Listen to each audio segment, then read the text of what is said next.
Баарына салам. Анда эмесе бүгүн башка сөздү коюп, адам затынын болуп көрбөгөндөй ийгиликке жеткендигин чагылдырган фильм тууралуу сөз кылалы. Бул баарыңарга белгилүү «Аватар» тасмасы тууралуу. Бул фильмдин мазмунуна токтоло турчу болсок, 2154-жылы мурунку моряк Джейк Салли кырсыкка кабылып, баса албаган майыпка айланат. Ал эми анын негизи илим менен алек болуп, өзгөчө минералдарды табуу үчүн Пандора планетасына сапарга чыгууга алдында турган болот. Бирок сапарга чыгаардан алдында капысынан каза болуп калып, окмуштуу бир тууганын ордуна Джейкти учуруу зарылдыгы келип чыгат. Анткени Аватар программасын генетикалык жактан жакын адамы гана башкара алмак. Жаңы аватарды түзгөнгө акча да, убакыт да жок болот. Ошентип илимден эч кандай түшүнүгү жок майып экенине карабай, бөтөн планетага Джейкти жөнөтүшөт. Джейк болсо да бутуна операция жасатып, кайра басууга акча табуу максатында макулдугун берет. Ошентип Джейк Пандорада жашап, ал жактагы сырдуу жашоону өздөштүрө баштайт. Күндөрдүн биринде кезекте изилдөө учурунда изилдөөчүлөргө жырткыч жаныбарлар кол салып, аскерлер Джейкти жалгыз таштап кетүүгө мажбур болушат. Джейкти жапайы токойдо аман калуу мүмкүнчүлүгү миллиондон бир болсо да, ал жалгыз мүмкүнчүлүгүн пайдалана алат. Тактап айтканда, аны Нави урусунун башчысынын кызы Нейтри куткарып калат. Экөөнүн жолугушуусу аягында сүйүү менен аяктайт. Ал эми жерден келген экспедиция Пандоранын жашоочуларын жашаган жеринен күч менен кууп чыккылары келет. Анткени алар мекендеген жерде баалуу минералдар бар болот. Өзүнүн Навилердин бири катары сезген Джейк кийин Пандора планетасынын коргоочусуна айланат. Натыйжада согуш чыгып, аягында албетте адилеттүүлүк келип чыгат. Жерден издеген бактысын Пандорадан тапкан Джейк түбөлүккө жердеги жашоосу менен коштошот. Аватар тасмасы жогорку компьютердик технология менен мыкты актерлук, режиссерлук эмгек жуурулушкан бирден-бир тасма.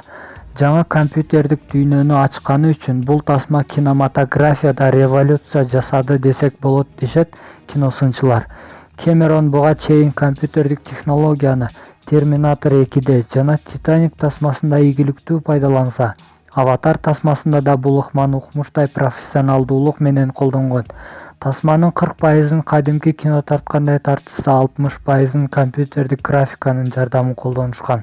Тасмада ар бир эпизодду туш тарабынан 197 камера тарткан. Бала чагынан Пол Андерсендин фантастикалык чыгармаларын сүйүп окуган Кэмерон башка планетадагы жашоону тартууну кыялданып келген. Тасманын алгачкы сценарийи 1994-жылы жазылган.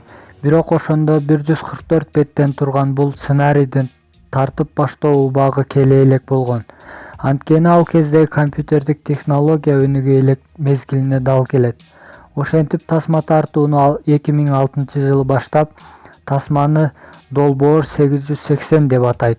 Арадан 3 жыл өткөндөн кийин Кэмерондун кыялы ишке ашып, бүт өмүргө барабар болгон Аватар тасмасын 2009-жылы жарыкка чыгарат.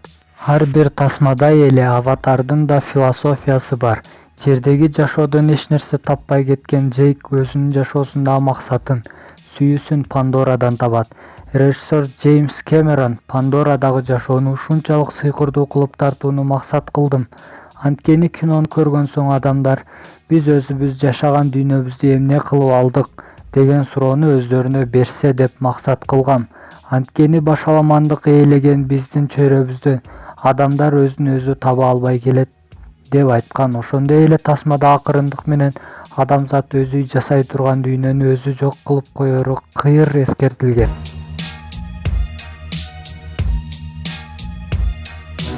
Американын алдына эч кимди салбай келаткан, идеяга бай, авангард режиссеру атагы дүйнөнү дүңгүрөткөн Джеймс Кэмерондун 2009-жылы жарыкка чыккан Аватар аттуу фантастикалык киносу укмуш ийгиликке жетип, дүйнөдөгү эң көп акча чогулткан кинолордун тизмесинде алдыңкы орундарды ээлеген болчу. Жалпысынан $2 миллиард ашуун каражат топтогон. Оскар сыйлыгынын 9 номинациясына атсалышып, анын 3-өсүн алган болчу. Бул кино чыкканда Голливуддун бир топ белгилүү актерлору ыйлап нааразычылыктарын да билдиришкен. Себеби режиссер бул киного актерлорду аз эле катыштырып, негизинен компьютердин жардамы менен тарткан. Кэмерон 2018-жылы Аватар 2 тасмасы экранга чыгаарын жар салган. Ал ошондой эле Аватарды көп сериялы уюшкана деген маанидеги оюн дагы кошумчалаган. Демек бул кино экинчи бөлүк менен эле токтобойт десек болчудай. Кэмерон буга чейин Аватардын 4-бөлүгү да тартууларын жар салган.